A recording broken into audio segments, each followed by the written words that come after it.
Mas mabuti kung sama-sama.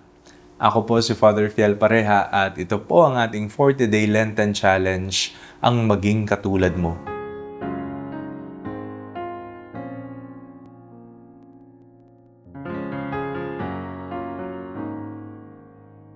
Pagbasa mula sa The Imitation of Christ. Charity and unity among men are the truest signs of a heart that follows Christ. Ayon sa Ebanghelyo ni San Juan, ibigin ninyo ang isa't isa gaya ng pag-ibig ko sa inyo. Isa sa pinakamahalagang aral ng Kwaresma ay ang pagtutok sa pag-ibig at pagkakaisa sa kapwa. Madalas nating maranasan ang hindi pagkakaunawaan dahil sa ating ego o inggit, ngunit tinuturuan tayo ni Thomas à Kempis na ang tunay na puso na sumusunod kay Kristo ay nagtataglay ng pag-ibig na walang kondisyon.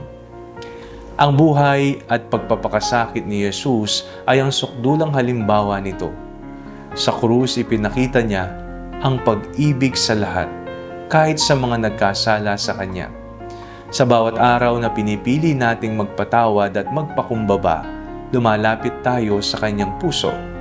Ang Kwaresma ay paanyaya upang linisin ang puso mula sa sama ng loob upang maging bukas tayo sa tunay na pagkakaisa.